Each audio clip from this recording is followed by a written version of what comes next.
berhadapan dengan cokro manggilingan, prinsip yang paling dasar menurut catatan saya adalah prinsip, ini juga saya ambil dari Ki Ageng Suryamantaram, nggelemi kahanan, menerima situasi.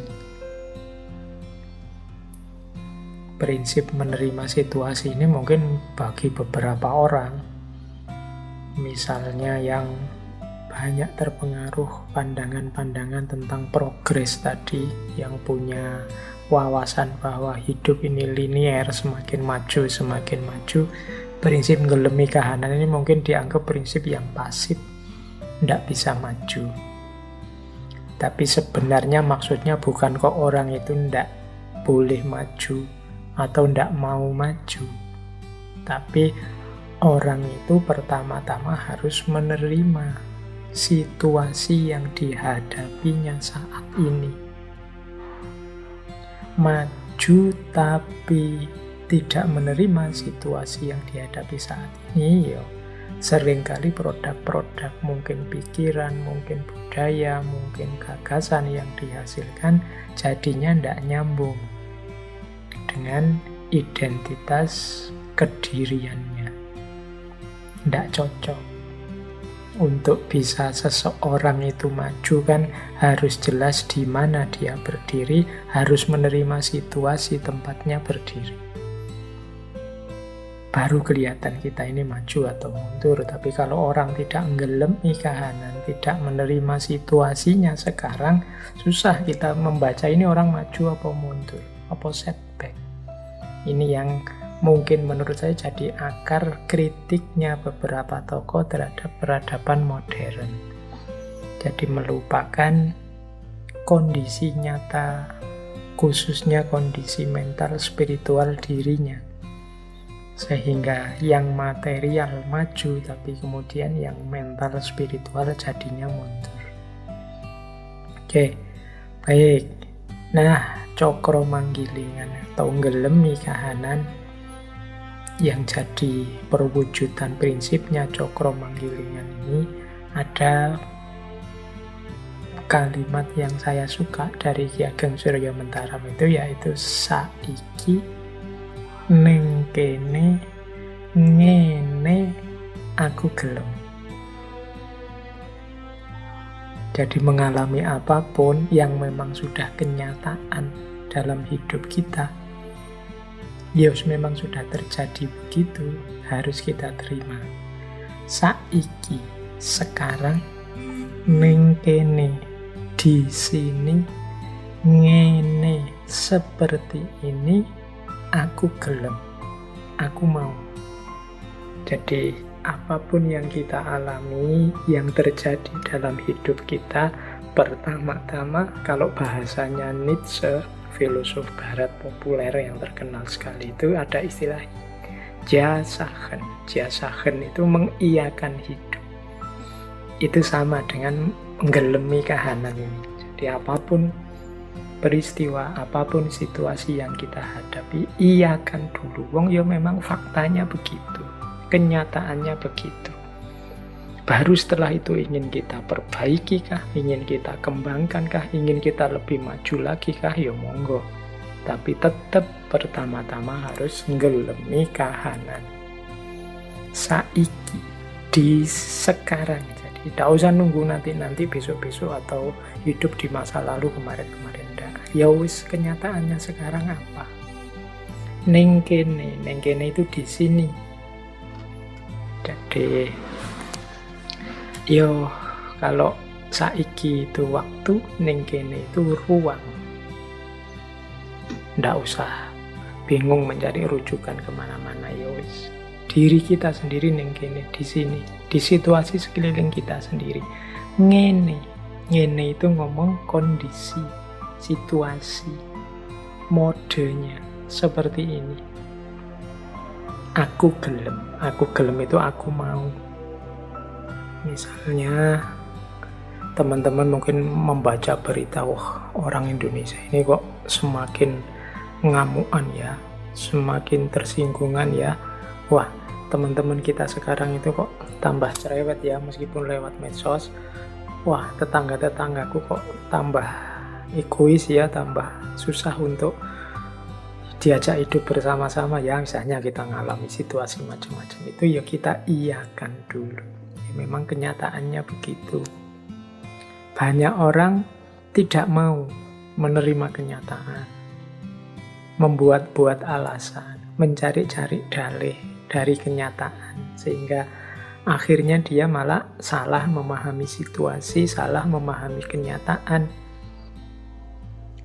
Kalau kita salah memahami situasi, salah memahami kenyataan, tidak menerima kenyataan yang terjadi, ya sulit kalau kita ingin melakukan perbaikan-perbaikan. Oh iya Pak, kehidupan di tempat saya itu sekarang sudah mulai agak egois. Rasa kebersamaannya kurang. Nah, ya berarti terus gimana cara kita menyikapi itu biar lebih baik kan gitu. Tapi kalau sejak awal kita bikin dalih, misalnya, oh enggak kok Pak, itu kelihatannya saja enggak rukun. Aslinya ya rukun kok Pak. Kalau dulu ngobrolnya itu pakai nongkrong-nongkrong di luar bersama, sekarang pakai medsos Pak. Kalau dulu temannya sedikit, hanya kiri kanan, sekarang temannya sedunia Pak. Jadi tiap hari itu medsosan, tiap hari Twitteran, tiap hari IG-an. Jadi lebih luas Pak, nggak bisa yang kayak gitu disebut nggak rukun. Nah ya, cuma kan secara kenyataan harus diakui ketika orang sibuk dengan gadget, ya kedekatan secara fisik, kebersamaan secara fisiknya berkurang dengan tetangga-tetangga, dengan teman-teman di sekitarnya. Nah, ini diterima dulu, baru nanti dicarikan solusi, dicarikan perbaikan. Oh iya Pak, sekarang orang-orang itu gampang ngamuk, gampang marah, baperan Pak, mudah tersinggung sekarang. Kita salah ngomong sedikit bisa dilaporkan. Nah, ya diterima saja, situasinya memang begitu. Setelah itulah terus solusinya gimana? Nanti kan ada perbaikan. Disitulah gunanya ngelemi kahanan. Banyak yang tidak terima. Ya hidup kita ya ada baiknya tapi juga ada buruknya, apapun itu. Maka kalau ada saudara kita, teman kita menyebut-nyebut buruknya, ya tidak harus kesusu ditolak. Siapa tahu itu memang kenyataannya begitu. Kita terima, kemudian kita perbaiki. Jadi ini tidak harus diartikan kritik barat tadi, misalnya oh ini pasif, ini tidak aktif, tidak, justru terukur tindakannya, tidak asal maju. Inilah gunanya ngelemi kahanan. Makanya nanti di masyarakat Jawa itu ada istilah tadah, peradah, dan ora wegah. Tadah itu tidak meminta apapun. Tidak meminta itu maksudnya bukan tidak punya keinginan, tapi tidak banyak menuntut. Mensyukuri apa yang sudah dicapai. Orang bersyukur itu biasanya ya tidak mengeluh, tidak menuntut. Itu tadah. Menerima tadi, ngelemi kahanan. Tapi juga tidak diam. Selanjutnya ada peradah. Peradah itu mau repot untuk perbaikan sesama, untuk menyumbang tenaga, menyumbang pikiran, nyumbang ilmu, nyumbang harta untuk kehidupan sesama. Itu namanya peradah. Jadi setelah menerima tadah, kemudian peradah. Jadi tidak ada hubungannya dengan malas atau pasif. Justru dengan potensi yang sudah diakui, dimiliki saat ini, berusaha untuk melakukan yang terbaik, meskipun itu repot, meskipun itu capek, meskipun itu kehilangan. Itu namanya peradah. Jadi ikhlas memberi. Dan yang ketiga, ora wegah. Ora wegah itu ndak males, ndak segan, ndak enggan, tidak menunda-nunda, ndak milih-milih ketika akan melakukan kebaikan. Jadi tidak hanya rebahan, ngerti ribuan jutaan konsep kebaikan, ngerti ratusan hikmah kebijaksanaan, kalau tidak diterjemahkan dalam kehidupan nyata sehari-hari, kalau kita hanya wegah saja, males, menunda-nunda, menunggu-nunggu besok saja, nanti saja, atau milih yang enak-enak saja, itu juga namanya wegah. Belum disebut terpuji. Yang terpuji itu ya tadah, pradah, ora wegah. Jadi setelah tadah menerima kahanan, gelemi kahanan, setelah itu pradah, mau repot, ikhlas memberi untuk sesama, dan yang ketiga, ndak males, ndak enggan, tidak menunda-nunda, tidak memilih-milih. Saiki ning kene ngene aku gelem. Sekarang di sini seperti ini aku mau.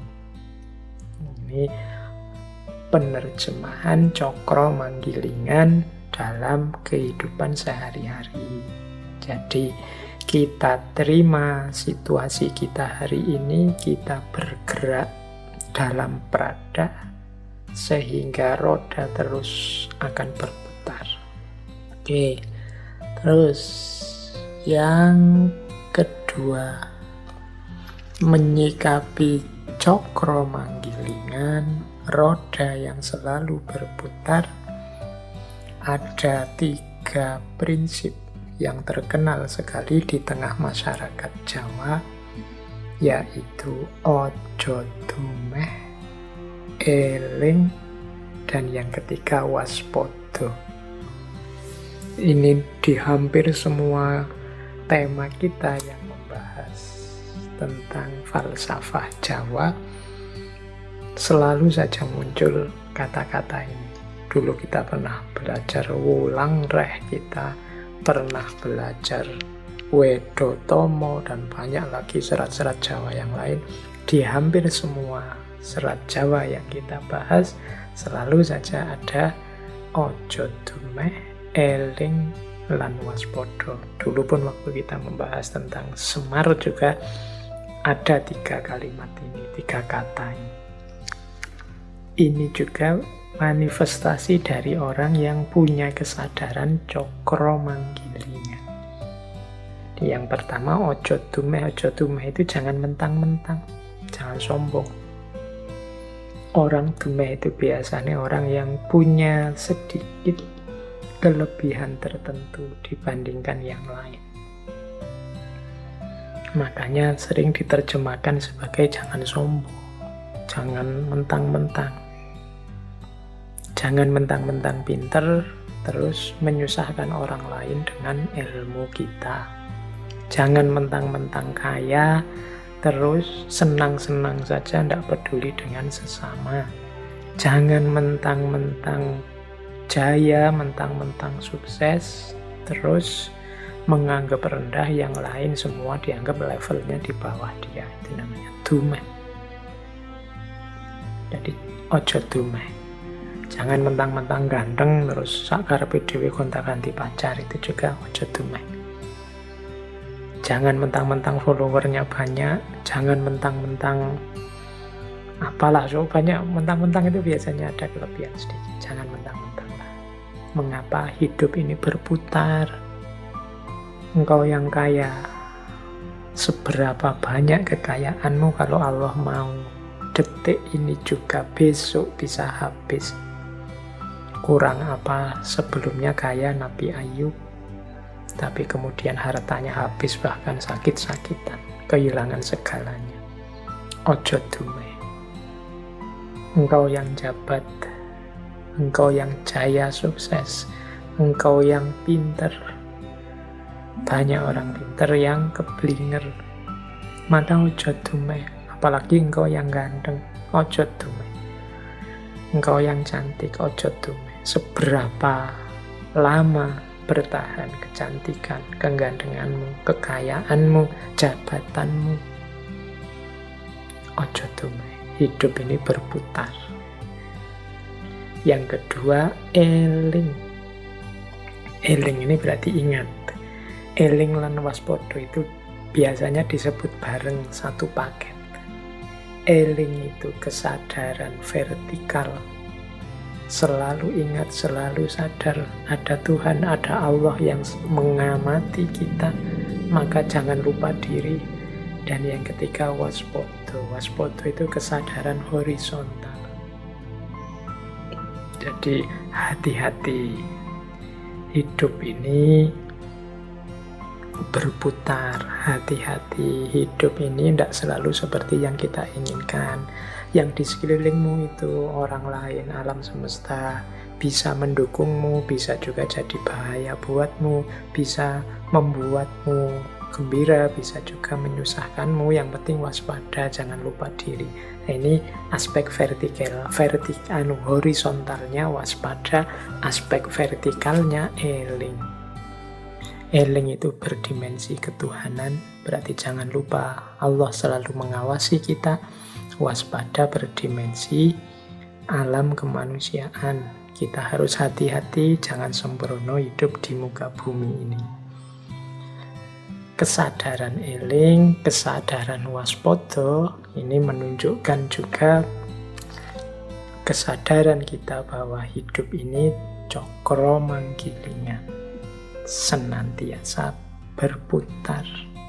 Orang yang tidak eling, tidak waspodo, apalagi dumeh, dia tidak sadar bahwa hidup ini berputar, maka jangan kaget kalau tiba-tiba jatuh, kalau tiba-tiba rodanya balik, yang dari atas sekarang sampai bawah, sakitnya akan luar biasa, hancurnya akan luar biasa, karena kita tidak sadar, tidak siap.